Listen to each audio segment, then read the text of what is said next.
we can get away. Welcome to Roa City, sa probinsya ng Capiz. Tinaguriang seafood capital of the Philippines.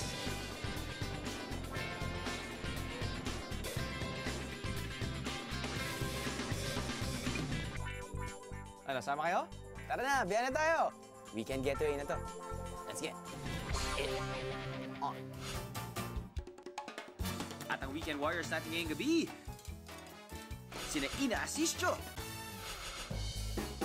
Kasama ang pinsan niyang si Nico. Mula bata talaga, as in literal since birth, magkasama na po kami. Ayaw na makita ni Eden ang kuya mo. Gusto ko na magpaliwanag. Si Ina Asistio ay isa sa mga promising young actresses natin ngayon.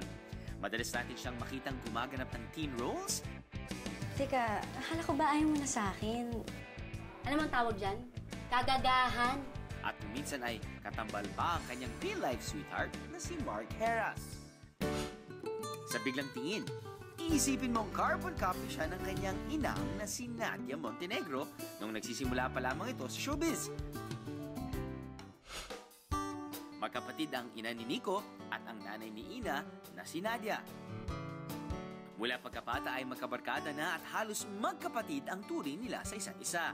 Parang naalala ko dati nung bata kami nilalaro namin, yung laruan ko, yung Hot Wheels, mga ganon. Sumasali siya sa amin. Marami kaming babae, so mas interested kami nun sa mga larong lalaki dahil kakaiba. Kumbaga sanay kami sa larong babae. So, puro kami larong panglalaki na puro Hot Wheels. Talagang ano, yung mga may mga track pa yun.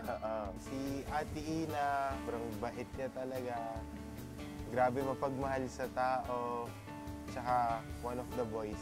Ang pinaka-trait niya is ano, kahit saan siya masandal, kaya niya matulog. As in kahit saan. Basta pag naramdaman niya antok siya, matutulog siya.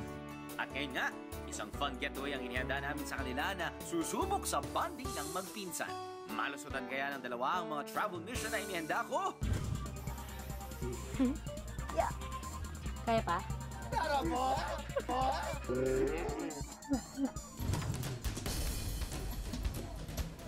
Ang tinik. Grabe, ang hirap naman nilagay sa direction. Ow! Good job. Scatter. Sige.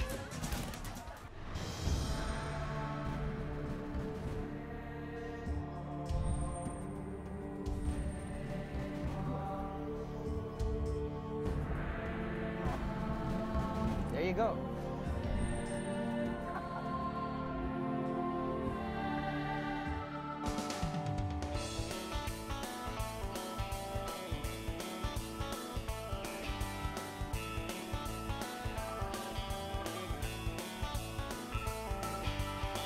Pababa namin ng airport, sabi ko, uy, hindi yung pangalan namin. Ang welcome nila. Parang sobrang warm welcome na hindi ko rin expect. Tapos parang, hindi pa talaga ako prepared na ganun yung mangyayari. Tapos, ang iba talaga yung pakiramdam. First time ko lang nakaramdam ng ganung warm welcome. Literal na warm welcome. Ang aming first stop, isa sa pinakabagong hotel sa Rojas City, the quaint and charming Lawaan Garden Hotel. Siyempre pa, dahil binansagang seafood capital ang Rojas City, isang katakam-takam na piyesta ng pagkaing dagat ang inihanda nila para sa amin. Courtesy of the owner and resident chef, Raul Caing. Yung gusto ko pa doon yung kung paano nila sinerve yung pagkain. Parang talagang prepare nila. Yung presentation, meals, lahat. Yung pagkain, parang di maubos. Oo. Napakarami.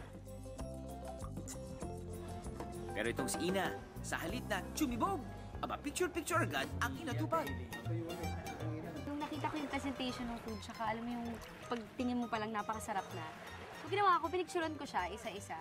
Mahilig siya kahit ano, hindi lang po talaga food. Kahit anong makita niyang maganda, Landscape or ano. pipicturean niya. Pagkatapos ko picture, nakita ko lahat sila nakatingin sa akin. Nahiya ako. Pero parang natuwa lang ako na napicture ako siya kasi iba talaga yung presentation. Yung parang matatakam kang kainin. So, ayun, kaya ako siya pinicturean. Tapos parang nahiya na ako. After ko mag-picture talaga, sabi ko, ay sorry po, sige kumain na po kayo.